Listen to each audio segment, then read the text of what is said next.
All right. Good day. Good evening. Happy weekends. Welcome back to another Live Fuel show, ladies and gentlemen. For our newer listeners, a quick reminder, we are here to fuel your health, business, and lifestyle. So shout out to my fellow Gen Xers, our millennials, and beyond. But I'm excited to bring on a new guest co-host today, and I got to give a shout out to my other brother on the mic. We've never met in person, Trey Downs, for today's connection. Because we might talk a little bit about passion or maybe a life with passion, hint, hint. And let me give you a quick background on her. So our guest co-host today, she's an entrepreneur. She's a business coach. I've been called that. I don't know if I brand myself as that, but I dabble. And she's the author of a #1 bestseller, The Income Replacement Formula, right? 7 simple steps to doing what you love and making 6 figures from anywhere. So I'm excited because my first book is with my editor right now. So without further ado, ladies and gentlemen, welcome Christine McAlister to the show. Thank you. I'm so happy to be here. I'm excited for your excitement because when I first started the show almost 4 years ago, I was like, am I going to find people that are spunky and actually give energy over the microphone? We shall see. So granted, it's been almost 4 years of it. I've had all kinds. So it's always refreshing when I have a fellow smiling face enjoying the energy. Yes, this is a blast. I love it. I love the connection we already made in the pre-chat, and I am here for it 100%. Well, and the best part was because I love truth and transparency. I don't have kids. We just have, our kid is now 3-legged dog. We had the same from cancer. So he was a 4-legged child. But now he's a crazy spastic tripod who still chases after the Easter bunny on Easter morning. Like there's a dog outside and there was another rabbit running across the yard and he takes off. I'm like, dude, you got 3 legs, bro. Like, what are you doing? You know? He's living his best life still. Is he big? Totally is. He's like, I'm over 11. I'm a cancer survivor and I love me some Easter bunny.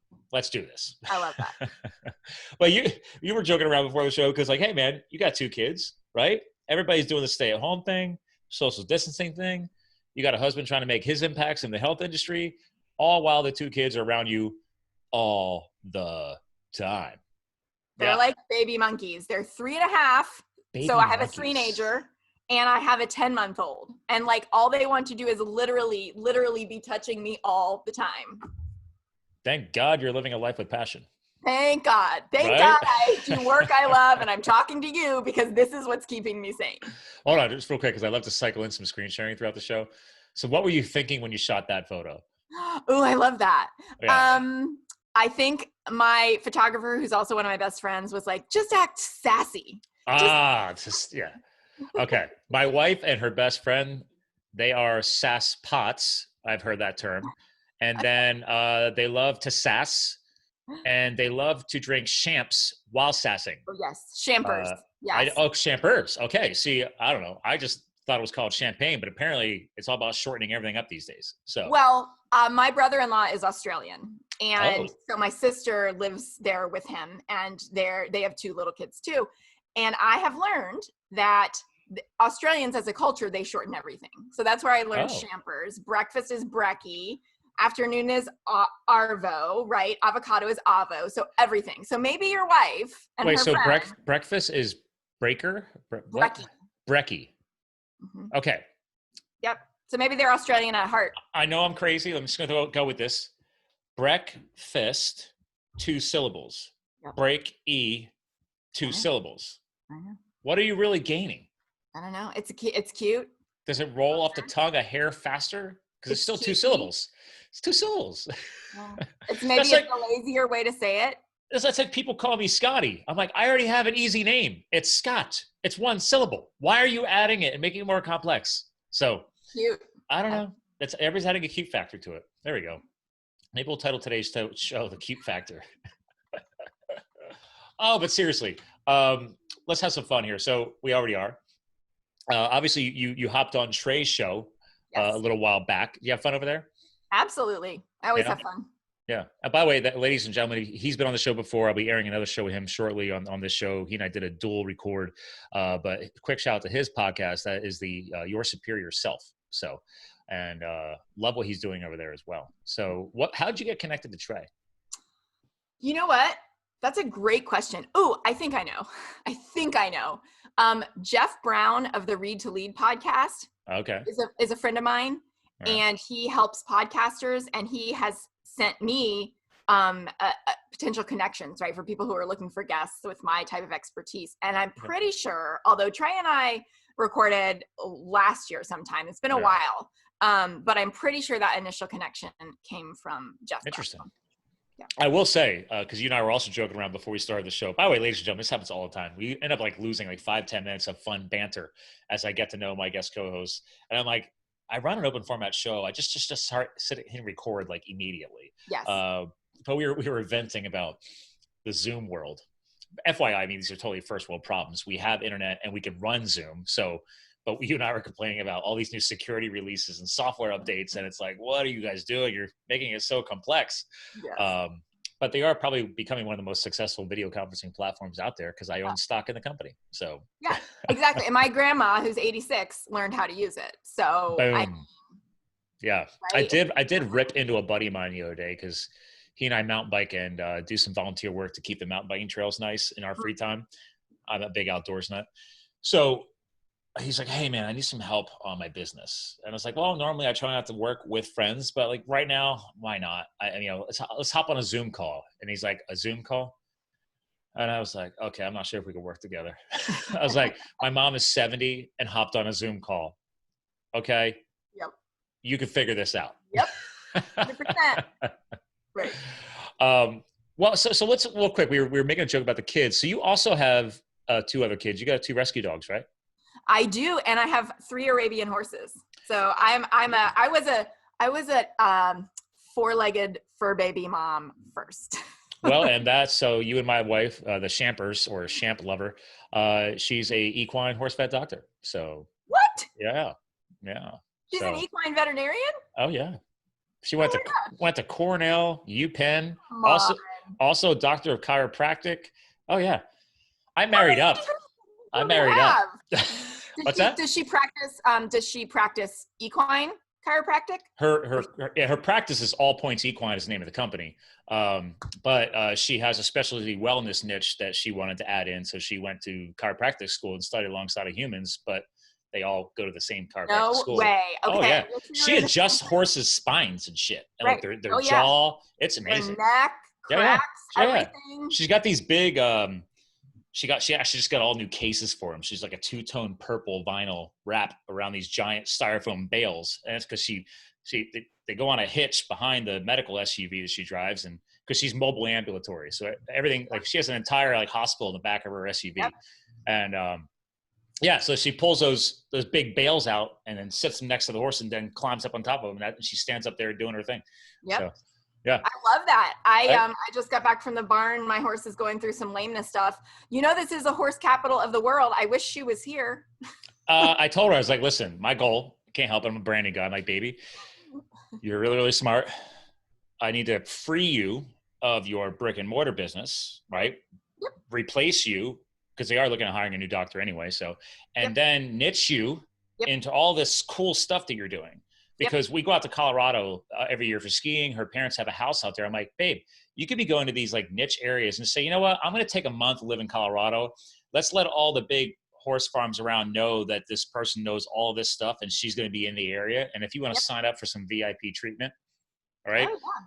And trust me, she goes to all the big horse events. Oh yeah. So cool. She knows about that. There are trainers who do that, who travel around I and know. do like workshops in person. And I'm helping my trainer start an online business because I'm like, you can't just keep doing lessons and train horses. Like, you have, this is how I just knew you and I would have fun today, because I've never wanted a brick and mortar business. Yep. I've worked with them. I've supported them, but it's funny because a good friend of mine, a dentist, he and I have been road cyclist buddies for years. Cool. And I asked him 5 years ago, dude, could you please exist on the internet? And he's like, he doesn't have a website. He doesn't have a Facebook page, nothing. Yeah. And I was like, and then I found out that he's niched as a mobile dentist. Okay. So he's got an office. Yeah. But all of his contracts are with these big aging home communities, and they have their own like medical facility on site. Yep. So he just goes there and all of his specialty gear is mobilized and he just does it there. That's like 85% of his income. And now all that's shut down right now because of COVID and everything. Right. So he's stressed out.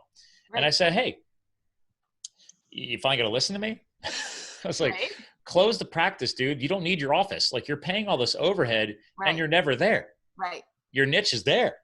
Right. So start traveling around, you know? Yes.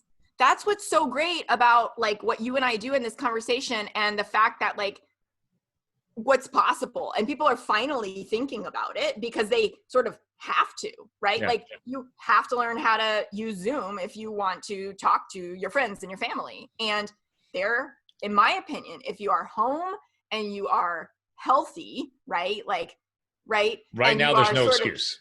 Right. No excuse. You're self-actualizing, right? Like if you are sick or someone you love is sick, I get that. Or you're worried about feeding your family. But if those things are not true and you're home and you're healthy and you're protecting yourself by staying home and healthy, right? Then like you have all this extra bandwidth. You're not commuting. You don't have to wash your hair, right? Like you don't have to change your clothes, you know? Yeah. I mean, I'd recommend it if you're going on camera, but. Yeah. Exactly. Right. Exactly. But the rest of the time, you have so much opportunity if you will only take it. But Christine, I mean, it's scary. Oh yeah. And it's like, well, again, former firefighter, adrenaline junkie, sports guy, you know, racing mountain bikes and stuff. I'm like, guys, like, I have people come to me like, dude, like, you inspire me. I'm like, thank you. It's not about me. That was why, actually, quick history. Like, that's why I created Live the Fuel years ago. I wasn't sure if I could become independent. So I had all this stuff I wanted to share. So I put up a Facebook page and started posting motivational, inspirational content. That was it. That's all I wanted to do. And then never planned on launching a podcast, never becoming an author, never planned on getting on stage. And I speak at podcast conferences now and all this other stuff. I'm like, okay, but you know, you got to start somewhere. Yes. Yes. And the biggest successes happen when you're outside of your comfort zone. Yeah. If you keep, people are like, well, I don't know, it's scary. But I'm like, okay, but you're not happy where you are now. Right. So maybe you want to embrace the unknown. Just throwing it out there. I have a quotable for you, Scott. This is I love original. quotes. To your brain, safe is same, even if it sucks. Ooh, did you share that when you signed up for today? Because I'm going to make sure that's documented. I did not. Oh, you gave me a different quote. I did. I don't often self-quote when I'm asked for my favorite. I know, but I love that. Okay, you're emailing me that after this show because I love putting quotes in the blog show notes. So. We made a graphic. Oh, you sent me a Charles Swindoll. Yeah. What is this one? Life is 10% of what happens to you, 90% and how you react to it, which aligns with what we're talking about right now, right? So with COVID, we can't control it. We can't react to it. I'm not a medical professional, right? But I have chosen to not watch. Well, actually, I never watch the negative news networks anyway. That's something else I've given people tips on. I'm like, as you progress down this unknown and this new growth, you will learn to remove yourself from these negative influences. Ergo, negative news networks. Stop living on Facebook newsfeed. Learn the power of not unfriending your friends so you don't freak them out. Just click on unfollow. Unfollow. So, because I have over 4,000 friends on Facebook, and it's not a brag. It's like, dude, trust me, I have filtered my news feed, and every so often I pop back in and find more people that I can unfollow because, hey, I've met you at a conference. I definitely want to stay friends with you. Right. But if you're pushing negative Nancy content, I don't want that in my life. We got stuff to do.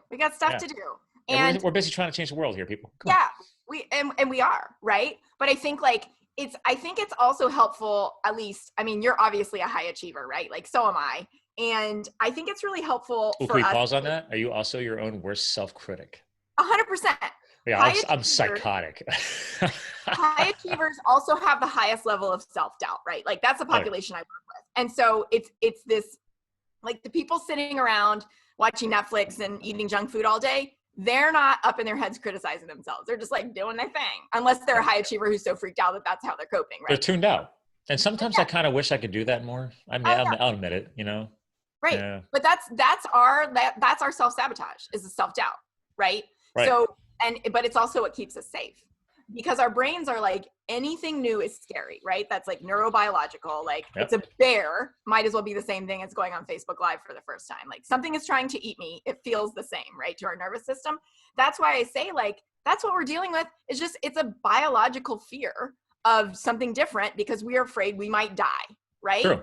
Our brains have not caught up to the fact that you and I can make money on the internet, right? Yeah. In no way are we caught up to the fact that like life is so much easier for us than it was for our parents and our grandparents. So our brains try to find ways to make it hard by keeping us stuck, by keeping us sane, by keeping us from going outside what's practical and normal and doing something other than having a regular job because that's a safe thing to do. Well, guess what? What we're seeing right now is that it's not the safe thing to do. Yeah. Guess what? All that safe positioning you did for yourself just screwed you. Like a lot of people, and I'm not making fun of it. I'm actually concerned because there's a lot of old colleagues from my corporate days. So like I chased the corporate dreams because I was the farm kid that didn't come from a lot. And then I chased the big corporate salaries and then made myself go back to school on nights and weekends and get the BS because I thought I was supposed to do that. Yep. And then snapped and then went to go serve at the federal government, be a wildland firefighter. That did not align with anything. So you talk about getting outside your comfort zone. That's what's fueling the book, by the way, is telling that story and sharing all the stuff I learned from that because everybody was like, are you freaking nuts? What are you doing? Yes. You can't do that. What if you die? And I'm like, yeah, I could get hit by a car tomorrow, right? Like, I mean, it goes back to what you talked about. Like, okay, what if you started a business online and it crashed and burned? Did you die? Right. No. 100%. Did you hit but I could get hit by a car tomorrow. So. Right.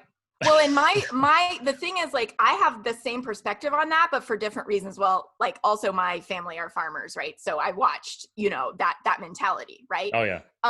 Of like, it's such a big deal to have a degree and have a good corporate job because my family worked so hard as dairy farmers, Yeah. And I was born on a dairy farm. Hey, Missouri.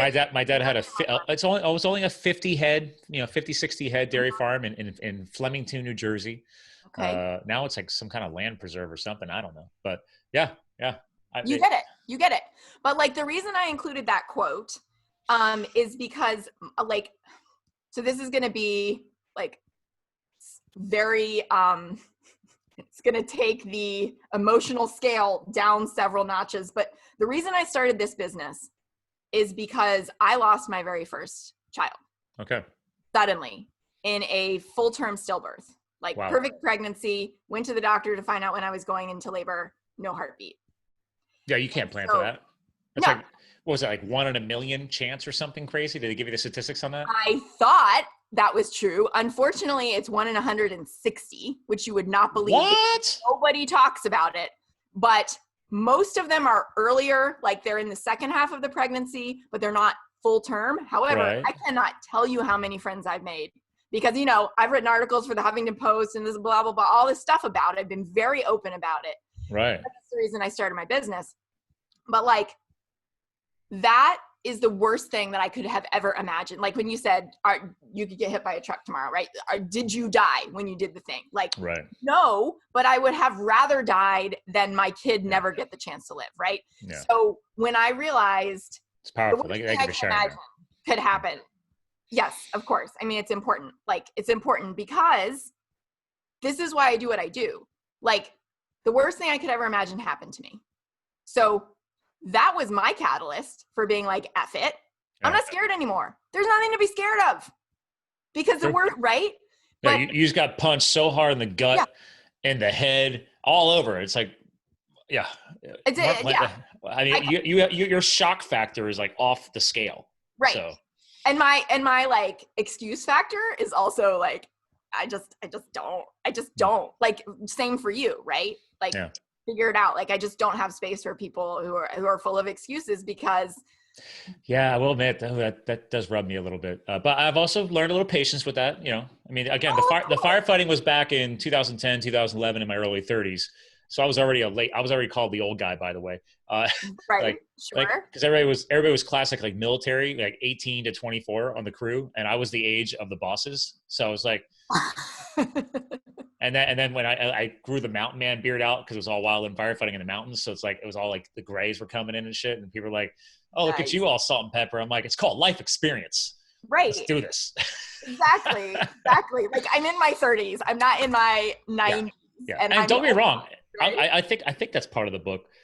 Actually, I mean, my editor's going through right now. I think I might have to add a chapter called the "Head Up Your Ass" chapter, because I've actually said this on many other shows. I rip on myself all the time, and I can thank podcasting and the growth into my 40s for that. Like where you and I are segueing right now, so I want to pause on this. Is that yeah, I was angry with a lot of other people because I'm like, oh my god, I took these huge risks and I survived, but is it fair for me to push that on other people in a negative way? No. How can I do this better in an inspirational way or a motivational way? Yep. Because on the last podcast I just recorded, I was on with a doctor and we were talking about my health nutty ketogenic lifestyle and stuff like that. Right. But on this show, whether it's this or whether you and I are talking about online business or building a better life with passion, it's like, guys, like, it's okay if you're scared because you just don't know enough yet.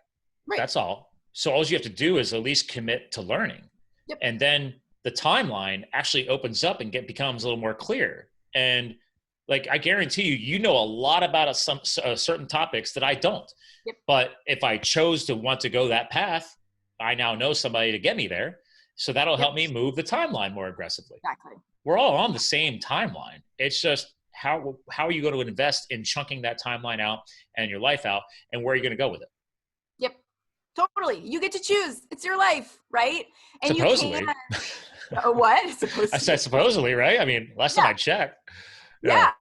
Right? Everybody has a choice, right? And that's what that quote is about. That's what I'm here for. That's like what I've dedicated my work to. How long did it take for that to click? I mean, obviously you went through such a heartache and the transition. Yeah. I mean, but I've met people on the show where it's like, they snapped in like 30 to 90 days. They're like, but some people, they needed longer. But did it all start coming to fruition over the next year? Like what kind of timeline did you have? It's a good question. I think for me, it happened pretty quickly because it was so dramatic. Like one day I was the girl who was being celebrated at baby showers. And the next day I was the girl with a dead baby. Like it was literally that fast. And so I knew that like this was the defining moment in my life. And I could see two possible outcomes. Like even laying there in the hospital, right? Like getting induced because then I had to deliver this baby, right? So one was that I would hole up in my bedroom and maybe only open the door for more wine. And I was like, I get why people numb out for the rest of their lives. This is not a manageable pain, right? It's too much. Or I could find a way to fuel the fire and let all of that grief turn that energy into doing something that was going to like create a legacy for her, because she wasn't going to be here to do it and nobody ever got to meet her. And so like the only way I know how to be a parent in this scenario is to like make sure people don't forget that she existed in some way, right? But then also go like, I don't know what it's going to look like, but I'm not scared anymore. So I know there's another level for me and now I'm going to pursue it. So what that looked like was she was born in early March. That was 5 years ago. And by June, I had signed up for my first, by May, I had decided I was going to take a small step to feel in control of my life. And that was by getting myself into shape because I was pissed off that I was wearing maternity clothes still and I had no baby.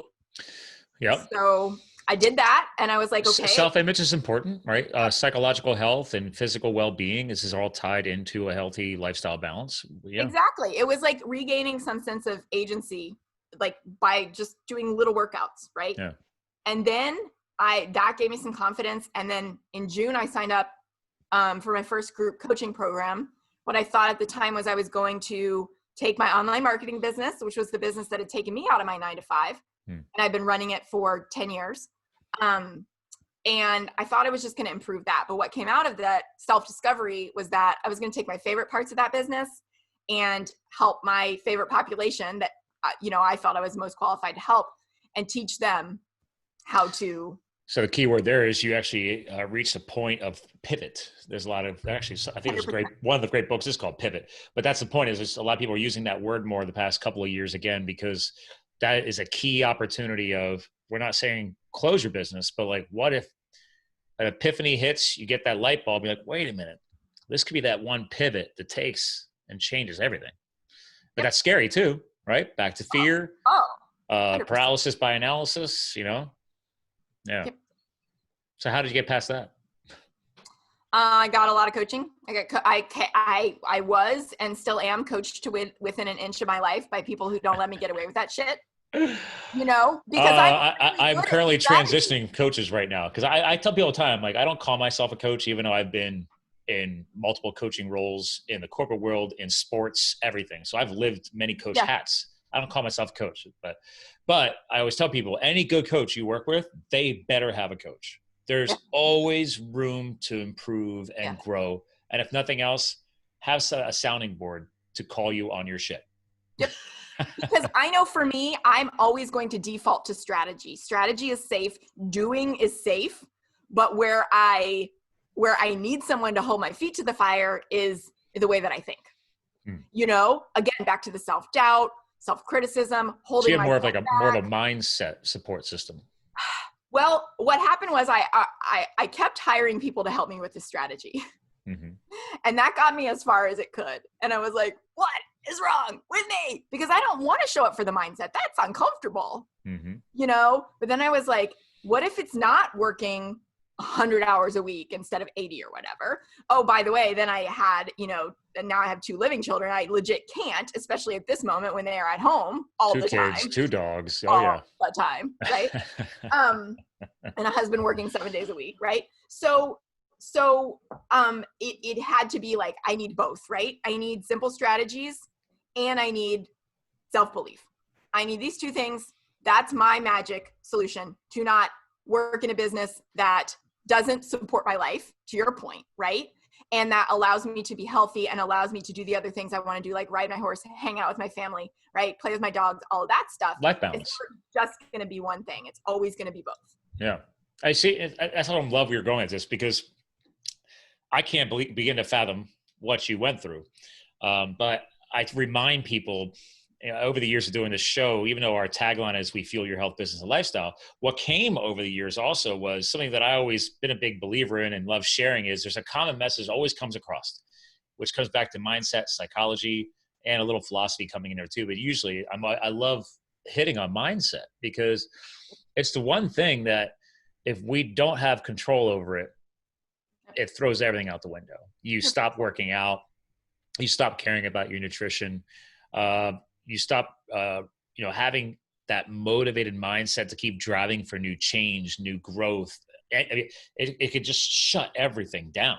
And the worst part is it could take you down a much more depressive and debilitating route if you allow it to continuously spiral. So it's powerful. You're able to flip that around. So kudos. I mean, good job. I mean, obviously you've been helping other people do the same, thanks to what you've learned. Exactly. I mean, I feel like I found my life's work, right? Like this is the thing. I was a professor in my 9-to-5 world. Like, so I never played house as a kid, like with my younger siblings. I played like, I'm your teacher. I'm going to lead. Right. And I could totally see you as a teacher, by the way. Yeah. Right. I was a professor. I became a professor at 23, which is bizarre. That's crazy. But now I get to like teach and counsel and coach up and from people who actually like want to learn rather than and admittedly have to, right? You probably don't get to say this too much on shows. I'm going to call you out on the carpet for this one. I could care less about my bachelor's of science. I have a BS in marketing and psychology, and I'm like, it looks pretty. Yep. I finally framed it a few months ago. It's been sitting in a file folder since 2010 or 2009 when I finally finished it, my free time. And I was like, and then I went, and that's when I decided to give it all up and then go be a firefighter. So it's like, because even my squad bosses are like, okay, you have no educational background that aligns with firefighting and no firefighting experience, and you're trying to go serve on one of the top elite crews called a hotshot crew, which is what I did. Yes. And they were like, you must have really interviewed well. And I did. But my point though is that piece of paper at the time served to fortify my mindset. It gave me a little bit more ability of freedom, a sense of achievement, because I came from a family with no college education, farm kid, right? I already had the good pay. I'd worked my way up in these different companies and established a great resume. So I did it really for my own achievement, my own challenge at the time, and to iron out the wrinkles in the resume, right? The professional experience. But what I know now, I could care less. I mean, the only thing that I still give kudos to from that education was the science component, studying the psychology, the impact on mindset. I can thank that for me helping pick health, business, lifestyle, because I studied psychology. One of the psychology courses talked about the domains of your life. And for some people, they're a little bit different, but for the average person, there's 5 to 6 primary domains, right? There's your health, nutrition, right? There's the business, your professional pursuits. There's the lifestyle piece. There's the love, right? Relationships or just family. There's the academic, continuing education, or going back to school. And then there's the straight up just love, romance, possible marriage, whatever one day. And then for some people, they might flip that with like religion, if you're very faithful or in religion. But the point is, they said, it's like picture a zero axis and you line all those up there. And they said, okay, now use that to measure your stress level. And I was like, what do you mean? I said, well, if you have most of those domains falling below the zero axis, you're going to be stressed out. But it's very hard to keep all 5 to 6 above the zero axis. So as long as you become informed and you understand that, and if you do your best to kind of balance them all and at least keep, I mean, from time to time, like if you're back in school, clearly education is going to be high above the bar. Right. But if you're working way up in your corporate career, clearly that's going to be above the bar. So I didn't realize that I was back in school. I didn't allow any romance into my life. I was chasing the corporate dreams. I had just gone through a breakup. I was messed up, but I didn't care because I was making good money. Like and my head was so screwed up back then. So, and that's why I think I just snapped and said, you know what, I'm going to go try this firefighting thing, because it forced me completely into an uncomfortable area. I had nothing to do with anything that I came from, anything I had studied. Like, and there was no way to like, oh, I can go teach spinning classes at 6 o'clock in the morning before my corporate gig. Like that was my way to wake up in the morning, right? That was my thing. That was all gone. Yeah, I wasn't able to coach kids ski racing in the winters anymore because I'm in Arizona in the mountains fighting wildfires. Like it shifted everything.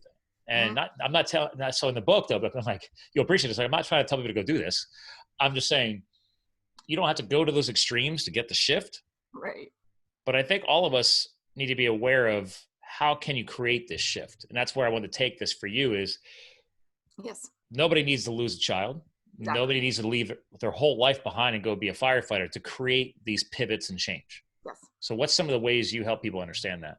Yeah, I completely agree with you. And like, yes, I want to know that I want people to know no matter what you've been through, you can go from surviving to thriving, right? Like that's my life's mission. That's what I'm here to do. That's what's going to take me to Super Soul Sunday, right? But right, how do you start right now when you're like, oh gosh, because I don't want you to have to go through some tragedy or like get to a breaking point, right? Like to your point of just like, I'm gonna leave everything behind, you know? Yeah. I think it's being willing to you have to play with your mind and wiggle around the fear that's keeping you stuck, right? And I have this thing I call the 5-minute focus formula, where if you can get started on something that you've been procrastinating on by literally setting an alarm on your phone for 5 minutes and just do it. Like, I don't care if you feel like you can't launch without a website. Well, in your business, right? Like I would disagree with that. Or like you need to get your taxes done or something like equally awful, right? That you don't look forward to unless you're one of those people who does. Something that you've been procrastinating on that you know you need to do to move your life or your business forward, either with your health or with your business or with your lifestyle, right? 5 minutes. 5 minutes. Yeah. That's it. And then if you want to keep doing it, cool. But it's sort of like, you don't have to. I just want you to do that again tomorrow, because that's how you get around this whole, like, I have to wait until I have a whole day to do XYZ project. I have to wait until I lose 15 pounds to go to the gym or, whatever. Although that's obviously not a thing right now, like whatever that thing is, 5 minutes. That's it. I'm intrigued. Was there somebody who inspired or you researched or studied to find the 5-minute factor? I used it with myself and a bunch of clients, and that's how I realized it was a thing. So have you ever heard of the 5-second rule? Yeah, 100%.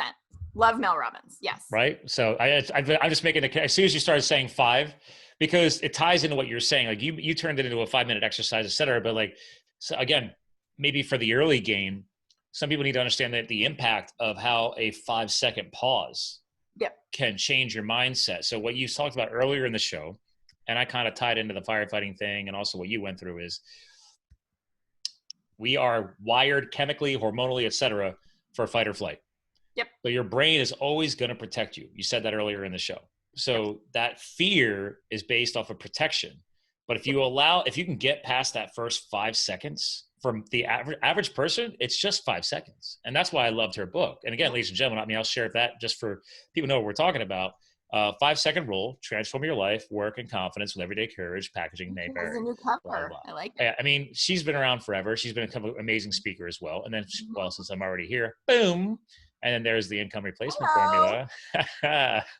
So yeah, when you share one author, you got to share the other author. Yeah, so. I mean, it's a great combination. And by the way, you all, I dropped the Kindle price to $2.99 because I wanted to give I want to make it super accessible and give the proceeds to Feeding America and Save the Children. So like, nice. That's something that you're into. That's what I'm. Well, here it's now $1.99. You have a credit, I see. Oh, I have got a credit on there. I don't know. I can't keep track. I buy so many books, it's ridiculous. I do too. Is that a problem? Do we have to go to like buy too many books anonymous? I can't imagine why buying books would be a problem. If you don't consume them. Well, that's true. Right? I mean, we made a just joke now, but that's actually very serious. That goes back to everything we're talking about too. Part of this formula is that there's the paralysis by analysis conundrum. You want to remove that. There's the mindset component. We definitely have moved forward on that. We just tied in the 5-second, 5-minute, right? Thinking differently. But then there's that piece of, you can get into this phase where I'm going to start buying books, and then maybe I read them. Maybe I listen to them. I'm going to go to these conferences. I'm going to go to these growth events, and I'm going to take that free notebook to give you. And I've been there, and I write all this stuff down, and then I close the book, and then I fly home, and then I don't open that notebook back up. So one of my biggest things I've always liked to preach to people is, how are you following up on the things that you learned? Right? So, okay, I went to this growth conference. Everybody comes home, they're high. I mean, because I do it. I'm like, I'm all pumped up. And then a couple weeks go by, I've already forgotten what I wrote in the book. Oh, yeah. Right? So like my new thing over the years was I was like, I put in my calendar, like 1 week follow-up, 1 month follow-up, no matter what, after any event. Go back to your notes. Mm-hmm. Did you take notes? Did you not? Or at least even if you didn't, revisit the experience. What stood out to you? What stuck with you? Or else, just that's like books too. Like, are you listening to a book? Just listen to the book. Or are you really listening to the book? Like, I love audiobooks. I'm glad you're on audio. I'm like, authors who come on my show and they don't have an audiobook, I literally want to reach through and like, why did you do this to me? Because I'm not going to read your book. I'm going to listen to it. Yep. That's just who I am. Yeah, it's lifestyle too, right? Like I'm running around. So how can I consume? Yeah. I don't get to sit by myself almost ever. Yeah. But Amelia, there's people out there that might critique you and I and say, well, maybe that's a growth opportunity. You should find a way to slow down and still physically read a book. And don't get me wrong. Well, when I'm allowed to fly, when I'm on a plane, I will physically read a book. But when I'm in my car traveling, it's podcasts and audiobooks. No radio, no music, no negative news networks. It's knowledge time. Mm-hmm. And that's how I roll. So that's why I love it when people like you get it and provide an audiobook. So thank you. So much fun. And it was so much fun for me to record. And it's so much more fun for people to hear if you are an author or an aspiring author, like you record it yourself. Right? Because thank you. Add your own inflection and make it fun. And I get way more comments about the audiobook than I do about the book, because people are like, you were singing. It was so fun. It's hilarious. And I'm like, yes, because I just wanted it to be you. Did you self-publish? Yes. Yes, that's why you did that. See, a lot of the publishing companies, when it comes to the audiobook, they want you to hire the professional voiceover artist. Right. And I'm like, that's why I'm self-publishing too, by the way. And I was like, no, because I have all this hardware. Hello. Yeah. 2, I've been running a podcast show for almost 4 years. I think I know how to talk on a microphone. 3, it's my story. It's my knowledge I'm sharing. Exactly. I can't stand when I listen to somebody's book, and even if he or she has a great voice, it's not their content. So Right. the inflection is not there. It's just very robotic. I'm not Yeah. a fan of it at all. And I Me show either. respect to people that are professional voiceover artists, kudos. One of my good Oh, friends she did my intro and outro for this show. But other than that, like, no, I'll be recording my own book. Thank you very much. So. yeah. And I mean, for your people, they want to hear you. Like if I follow someone and then I go to buy their book, I am so disappointed if they're not the one reading it, that a lot of times I wouldn't even buy it. I'm like, I want to hear from you. I want to hang out with you. Well, especially because then it gives you the freedom that when you hit a certain part of the book, you can add a couple little extra snippets in because it is your story. And maybe you didn't put everything in there because you couldn't or whatever. Or maybe it's just that day when you're reading it, it just hits right. And you want to like, you know what? That reminds me of this little side story. And you throw that in just for a little extra nugget. And I love stuff like that. So, me too. Because it shows you're real. Exactly. Yeah. So you got the book, you got the crazy history of all this stuff. So now you know more of my history. This is why I run open format, right? We're having a real conversation. Oh, fun. So I don't know. I mean, obviously your book has the words 6 figures in it. Right. People, I'm a marketing guy. You're a marketing girl. Historically, people love throwing that out there. Yeah. Is it realistic? And if it's so, why say it? Why do it? Did you do it to help people see the potential of vision? I'm just intrigued, behind your word choices. So it's a great question because everything about this title was super strategic. And you heard me say I'm obsessed with strategy. That will surprise no one. That's what I do in my business. Right? Yeah. People hire me for strategy and execution. So there you go. I'm here for it. Are you a Virgo like me? No, I'm Scorpio. Oh, okay. Right, but I like Virgos. Yeah, Wait, I think is it September? Yeah. I'm not great. So my husband's a Virgo. So Scorpios and Virgos often. Wait, so what's Scorpio? So I'm mid-November.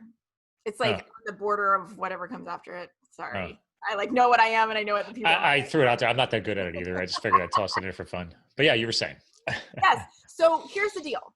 There is no one size fits all when it comes to running your own business. Otherwise, you could just go get a freaking job and have someone else tell you what to do, right? But high achievers love a clear plan. That's why I named it the formula, right? It is actually a framework, but that is too loosey-goosey for the high achiever. You want a clear step-by-step plan. I did, right? I had to get myself as far as strategy alone could go before I was willing to look inside and do some stuff with my mindset. You know what I mean? Interesting.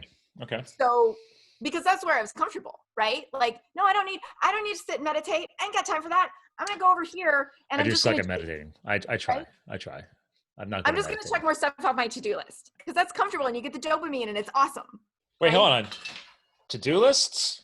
I don't know what you're talking about. I know. I still got old-fashioned paper. I got the dry erase board right here. I mean, sticky notes everywhere. There's Post-its on my monitors. I have an Evernote app. We are very good at making lists, but because I do love checking things off.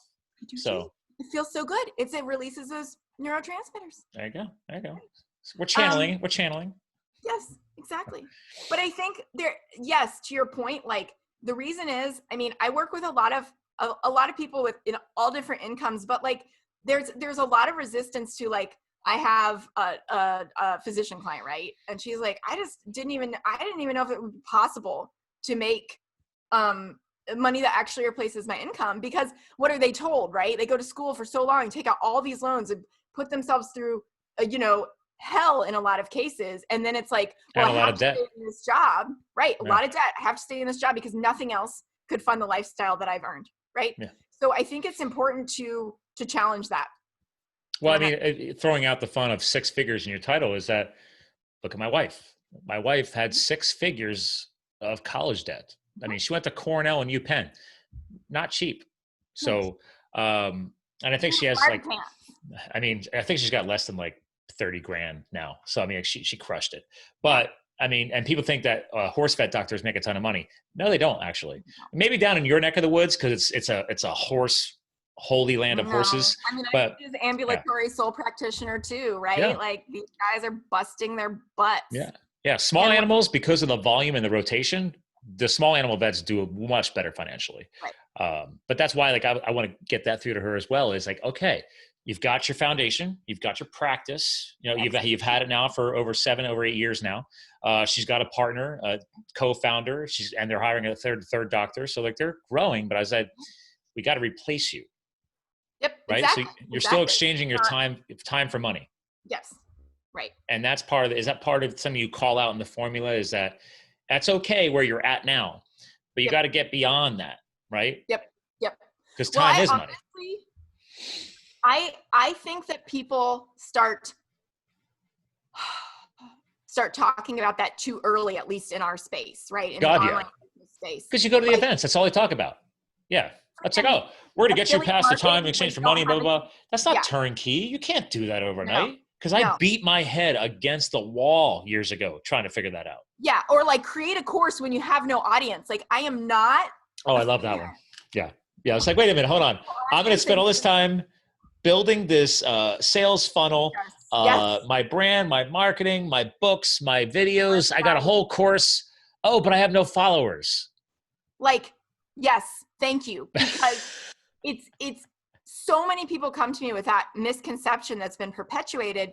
And you and I both know, going back to what you said at the very beginning, like it is at the end of the day about connection. It is about connection. If you want to replace your income the fastest, if you want to hit 6 figures the fastest, it's about connection.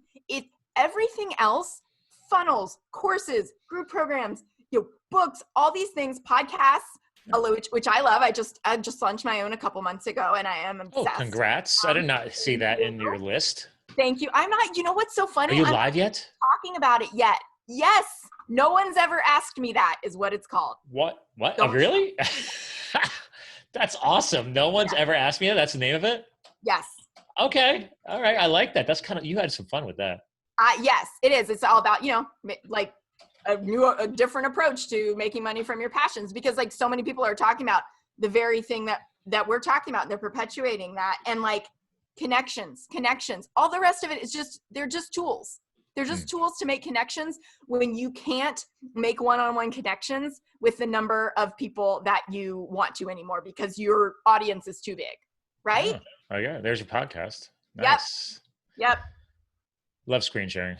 Yep. Refreshing conversations on making money from your passions. I interviewed Pat Flynn over the summer and I had so much fun with it. I'm used to being interviewed, but I was also a documentarian in a previous life. And that was my favorite part of being a documentarian, is asking people questions. So I interviewed him when his book was coming out and I had such a blast that I was like, oh, this is going to be a thing.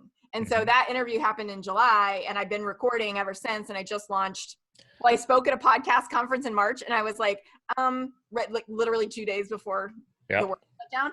And I was like, it would be good to have my podcast launched before I go speak at Well, kudos to you, because there are thousands of shows launching every single day.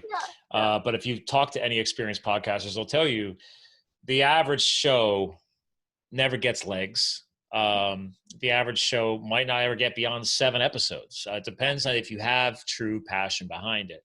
And I held my launch back in 2014. I launched. So I held that. Wait, was it that long ago? Maybe not.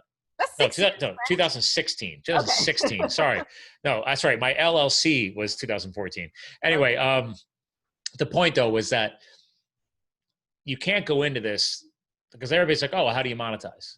I don't monetize. Stop asking that question. If you're going into podcasting to monetize, you will fail. And maybe I know it's a very generalized statement. Maybe you'll succeed, but I'm saying you're still failing because you missed the point, right? I learned that from my authors group. People are like, dude, please tell me you're not launching a book to make money. No. Because the average author does not make money. And I'm donating 100% of my proceeds to fallen firefighters when the book launches. Yes. So there you go. Love that. Because I'm like, once I learned that, I'm like, well, then why don't I find a way to spin it in a more positive way? That's more of a legacy message that people can see that I'm not trying to take something out of everything that I do. Right. But I didn't know these things years ago. No, that's why we're talking about it, right? That's what we're telling people. But I feel passionate when I talk about it. Yes. And it's like when you feel that influx of energy and you get literally pumped up like I am right now, and I'll get the hair standing up on my arms. It's like, that's the epiphany. And it's getting people to wrap their heads around that. Yep. And be able to take that so they can start thinking long-term versus the short-term wins. Yep, exactly. Right. And that's how you build a sustainable business that fuels your life and vice versa. And like, I've been a guest on over 100 podcasts, and people were telling me all the time for years that I should have my own. And I was like, nope, nope, nope. I don't have a vision for it. Nope. It doesn't feel good. It didn't click yet. It didn't click. No, I'm not going to do it just because I should. That's not why I'm in business, right? For myself. That's not why I do anything. And I had my third daughter this summer, and I actually took a break, which I didn't when I had my second. And so I was like, hey, I know this is going to be my last kid, and I want to experience a maternity leave. Let's see what this is like. I got so much clarity. That's when I was like, okay, this is how I'm going to do the podcast. Okay, this is the next book. Okay, this is what I'm going to do. This is how I'm going to revamp my offerings, all of that, right? From taking a step back because, I had to, and I chose to. And so, yeah, like you said, it finally clicked. It didn't matter that like, oh, I should have done it 5 years ago when there were a lot less podcasts. No, I don't care. I'm doing it because I want to do it. I'm talking to the people I want to talk to. And that comes across, I love it. I mean, people don't understand that. I love it. I wasn't expecting you and I to talk about this at this part of the show. That's funny because like I don't always get to think about how my show started off, and it's fun hearing how it was for you because my epiphany kicked where the funny thing is, talk about vision and law of attraction. Like my second largest client is a very successful podcaster. And I was already listening to his show before I became a podcaster. Cool. And then I set him as one of my goals to get on my show. Cool. And then he liked me so much, he invited me on his show, and my show was barely even launched. And I was like, well, now I have to. And then one of the reasons why he launched his show so many years ago was to build an audience so he could launch his book, because he was one of the most famous trainers to the stars out in LA, but he didn't exist online. Sure. He's old school. Yep. And that step created, he was one of the earlier podcasters. So he has no problem hitting 250,000 downloads a month. That's like the minimum. So he's doing quite well. But now he does like 5 shows a week. He brings on amazing health influencers. Actually, the woman I just had on before you was on his show. So, cool. but now he's my client. So I help him run his marketing for his vitamin company that he ended up launching years later, and now a coffee company. And I crowdfunded Fat, a documentary, which is a very successful documentary film we put out last year.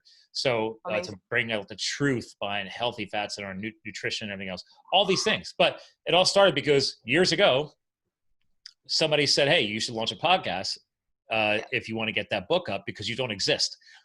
Yep. So he realized, okay, I need to build a following. I need to start putting content out there that helps people. Yep. Don't expect to get paid for it. You've already got your professional income stream. Like that was not his original game plan. So it's funny, you and I talk about this full circle. So that was part of the fuel behind my fire for the show. It's like, great, I'll put out a free show. Hopefully I build a following. Maybe I do, maybe I don't. I've never cared about, I will admit, over 4 years, I've cared a little about the stats once in a while, but now I don't look anymore. Unless somebody asks me, I'm like, I don't know. I'll go look. I don't care because it's about the quality of the following. Right. It's like, just like Instagram, people pay for Instagram followers. I'm like, dude, I'd rather have 2,000 in touch people staying in touch with me, DMing me, contacting me versus 500,000, and you might have the same stats. Yep. Right. 100%.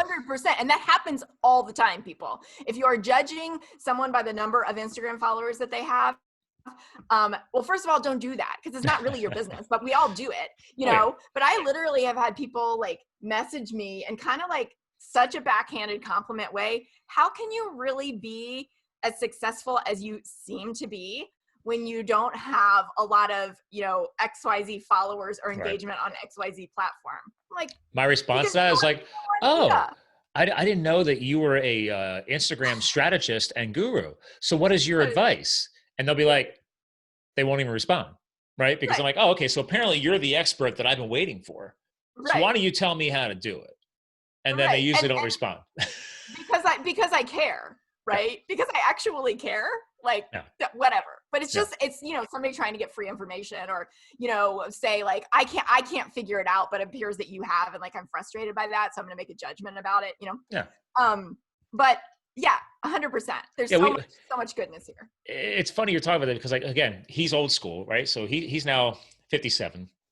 and I'm talking about Vinny Tortorich. I don't know if you heard of him or not. He's Mm. Adam Carolla Sounds has the awesome. Adam Carolla has the Guinness. You know Adam Carolla, the famous comedian, he's a big race car buff. So Adam Carolla has the Guinness record. I forget of what podcast, but it's called the Adam Carolla Show. Okay. Everybody's known Adam over the years because he used to have his own radio show, which they still do to this day, with Dr. Drew. If you remember Dr. Drew, the Love Doctor. So him and Dr. Drew still have a joint podcast. Adam Carolla has his show.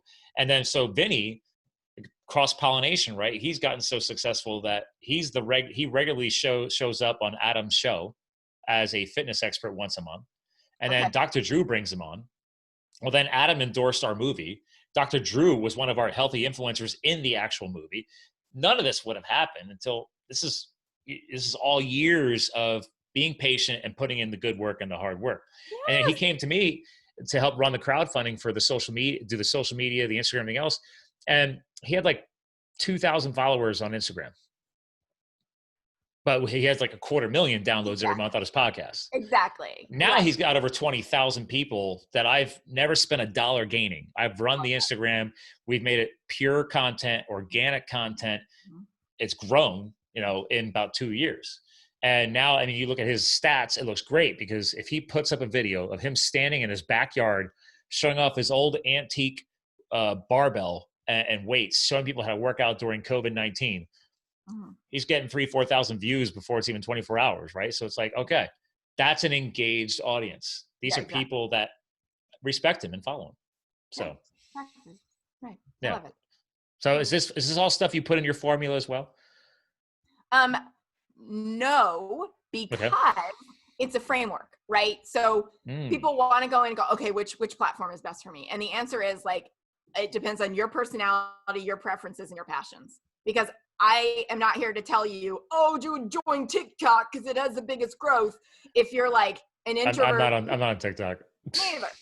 So if you're an introvert who's most of your people are on XYZ, I'm more of a fan of like, there are 50 different platforms and you could choose the one that you're most excited about and where your people are and sort of like where that Venn diagram of those 3 circles, personality, preferences, and passions fit. Yep. And that's going to be the thing that allows you to make at least 6 figures. You don't even need to be anywhere else. You have no business trying to launch everywhere, right? Like, I tell people the same thing. At one of them. Right? It's very hard to rule all the platforms. And why would you, right? Yeah, I tell people like, I don't know, I think I have 2,000 people on YouTube. I just dump all my podcasts there because, well, content is king. Right. And it's a resource platform that I can backlink into the blog and everything else. Why not? Actually, I really do it for my guest co-hosts. So they have an additional source that they could plug in. If they care about YouTube, great. You have this podcast on YouTube. Right. There you go. And so it's really me creating a landing page or a landing zone of content for them to pull from. So because that's how I'm wired. I don't care if I crush it on YouTube.